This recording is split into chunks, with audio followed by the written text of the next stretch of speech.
Have you listened to some type of music over the course of the past 2 days? Have you listened to some kind of music today? How about in the past hour? I'm willing to bet that most of you answered yes to at least one of those questions. Most people listen to some kind of music on a daily basis, but not a lot of people take the time to stop and think about how the music they're listening to is affecting their brain.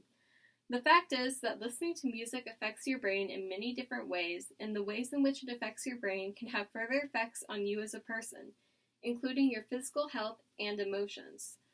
Through researching this topic, I strongly believe that I have obtained the proper knowledge to inform you about the effects of music on one's brain. I will explain not only the ways in which listening to music engages with and affects the different parts of the brain, but also how the ways in which music affects the brain can in turn affect someone's health and mood. I will first explain how certain parts of the brain are affected by listening to music. According to University of Central Florida professors, neuroscientist Kiminobu Sugaya, and acclaimed violinist Ayako Yontani, listening to music affects many areas of the brain from the temporal lobe to Wernicke's area. The temporal lobe is the part of the brain that processes what one hears. According to Professor Yontani, this part of the brain in the language center is used to appreciate music. The language or words of music are processed in the left hemisphere of the brain, while the actual music and sounds are decoded in the right hemisphere of the brain. Listening to music can also have an impact on the frontal lobe of the brain. The frontal lobe of the brain is used in thinking, decision-making, and planning. According to Professor Sugaya, listening to music can amplify the frontal lobe's functions. Wernicke's area of the brain is the part of the brain that makes sense of written and spoken language. Because of that, this part of the brain is used to interpret and enjoy music. Now that we have looked at how listening to music affects certain parts of the brain, we will next look at how listening to music affects parts of the brain that in turn affect someone's physical health. Some parts of the brain that are affected by listening to music can produce a response elsewhere in one's body that can in turn improve their health or quality of life. A study has found that stroke patients who listen to music for an hour a day showed far more improvement in verbal memory than those who listen to an audiobook or nothing at all. According to Professor Yontani, listening to music may similarly help people with Alzheimer's, as listening to music increases neurogenesis in the hippocampus, which allows for the production of new neurons and helps improve memory. A New York study found that people who listened to music during surgery had lowered blood pressure and increased levels of relaxation. That study found that patients who listened to music during surgery were also in less need of sedatives and calming medication than those who did not listen to music during surgery. Another study from Wisconsin showed that patients who had suffered a heart attack in the last 72 hours benefited from listening to classical music, with patients showing a drop in their heart rates, breathing rates, and their heart's oxygen demands almost immediately after the music began.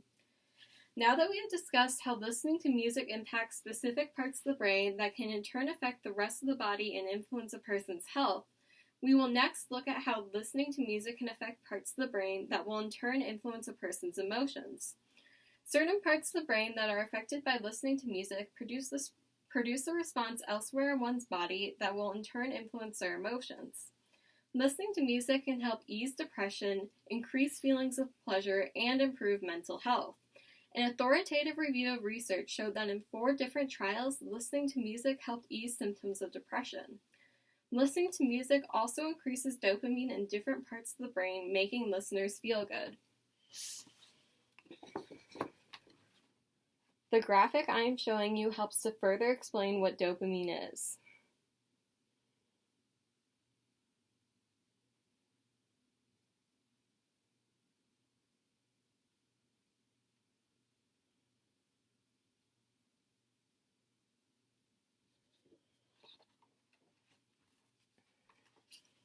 Listening to music increases dopamine in the nucleus accumbens in a way similar to cocaine usage, according to Professor Sugaya. The nucleus accumbens part of the brain controls the feelings of pleasure and rewards, and can play a part in addiction as that part of the brain releases dopamine. Listening to music can have a similar effect on the putamen part of the brain by causing a dopamine increase. The putamen part of the brain interprets rhythm and manages coordination and body movements. A Swedish study found that people who often attended cultural events like concerts or plays were less likely to die than those who attended such events less often or not at all. This study points to the fact that listening to music, especially in a live or concert setting, can help improve a person's mental health and reduce their chances of mortality. Now we can see how listening to music can affect your brain and in turn impact your physical health as well as your emotional state. Today we have discussed how listening to music affects certain parts of the brain, how listening to music affects parts of the brain that in turn have an effect on a person's health, and how music affects parts of the brain that then affect a person's emotional state. Even if you don't realize it while listening to music has many different effects on your brain, and some of these effects can in turn impact your physical health or emotional state. After listening to this speech, I hope you think about some of the effects of listening to music on the brain the next time you're listening to the radio in your car or playing music as you work on homework.